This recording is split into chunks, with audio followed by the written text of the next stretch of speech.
منصور بن عمار رحمت اللہ تعالی فرماتے ہیں میرا ایک دینی بھائی تھا, مجھ سے بڑی عقیدت رکھتا تھا, میری نگاہ میں تو بڑا عبادت گزار بھی تھا کیونکہ تہجد بھی پڑھتا تھا, خوف خدا سے رونے والا بھی تھا. ایک مرتبہ مجھے خبر ملی کہ وہ میرا دینی بھائی بیمار ہو گیا ہے. میں اس کے پاس گیا اور دیکھا کہ وہ بہت کمزور ہو چکا ہے, گھر کے درمیان لیٹا ہے, چہرہ اس کا کالا ہو گیا ہے, آنکھیں اس کی نیلی ہو گئی ہیں.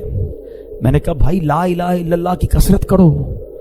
تو اس نے اپنی آنکھیں کھولی, بڑی مشکل سے میری طرف دیکھا, پھر بے ہوش ہو گیا.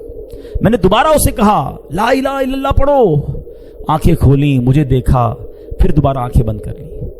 اب میں نے سختی سے اس کو کہا کہ لا الہ الا اللہ پڑھو, کلمہ پڑھو, میں نہ تجھے غسل دوں گا, نہ تجھے کفن پہناؤں گا, نہ تیرا جنازہ پڑھوں گا, کیونکہ وہ بہت کلوز تھا آپ سے.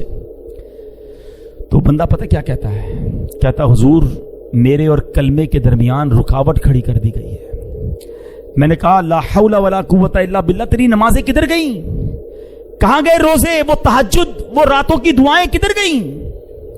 تو وہ کہتا ہے اے منصور میں یہ سارے کام تو کرتا تھا مگر اللہ کی رضا کے لیے نہیں کرتا تھا, میں لوگوں کو دکھانے کے لیے کرتا تھا. مجھے تہجد گزار کہا جائے, مجھے عبادت گزار کہا جائے, مجھے نیکوکار کہا جائے, میں لوگوں کے لیے کرتا تھا. تنہائی میں جب ہوتا تھا نا اکیلے میں, تو دروازہ بند کرتا تھا تو خوب گناہ کرتا تھا, شراب پیتا تھا, بے حیائی کرتا تھا, بدکاریاں کرتا تھا. ایک بار جب میں نے بہت نافرمانی کی تو میں بہت بیمار ہو گیا, مجھے اپنے بچنے کی امید نہیں رہی. میں نے قرآن کھولا, اللہ سے معافی مانگی, یا اللہ معاف کر دے. بہت رویا, پڑھتے پڑھتے اللہ سے معافی مانگی, اللہ کریم نے مجھے شفا دے دی.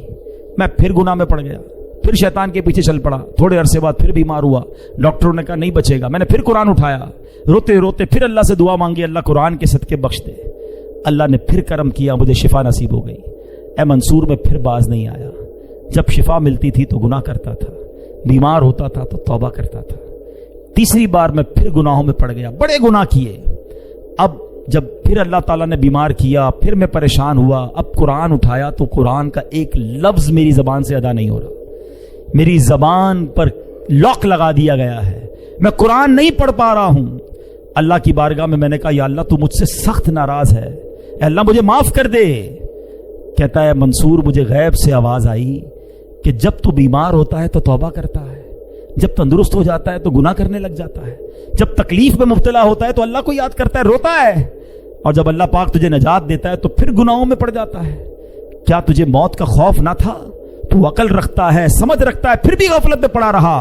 تو نے کتنی بار اللہ سے وعدہ کیا مگر ہر بار تو نے وعدے کو توڑ دیا. حضرت منصور کہتے ہیں وہ بتاتا جا رہا تھا, روتا جا رہا تھا, اور جب کہتے میں تو اس کے پاس سے اٹھ کر چل گیا کہ اس بندے کا اور کیا ہو سکتا ہے. میں جیسے ہی دروازے کے باہر نکلا اس بندے کا بغیر کلمہ پڑھے انتقال ہو گیا. سچ بتاؤ ہمارا حال کیا ہے؟ مشکل آئے. کئی لوگ مسجد میں دکھتے ہیں, ہاتھ میں تسبیح ہوتی ہے, سر پر ٹوپی ہوتی ہے, کو کیا ہوا یار بس قرضہ بہت بڑا ہو گیا ہے, نوکری چھوٹ گئی ہے, گھر والے بیمار ہیں, والد ہاسپٹل میں ہیں, اللہ یاد آ گیا ہے, مسجد یاد آ گئی ہے. جدھر وہ مسئلہ حل ہوا, جدھر وہ پرابلم ختم ہوئی, بندہ ہی بھاگ گیا مسجد سے دور. کیا اس لیے اللہ کی عبادت ہے؟ اللہ تمہیں اس لیے یاد آتا ہے کہ جب مشکل آئے تو رب یاد آیا, اور اللہ نے آسانی دی تو اسی کی ناراضگی والے کام مت کرو میرے پیارے اسلامی بھائیوں. ایسا خوشی میں بھی رب کے ساتھ رب کی رحمت کو پکارتے رہو, عبادت کرتے رہو. اور اگر کوئی تکلیف اور کوئی آزمائش آ جائے پھر بھی ہم اللہ کا در چھوڑ کے کدھر جائیں گے؟ اس کریم کے سوا ہمارا کون ہے؟ وہ ناراض ہو گیا تو مارے جائیں گے. آؤ میرے پیارے اسلامی بھائیوں, سچی توبہ کر لو, اللہ کی بارگاہ میں سر جھکا دو.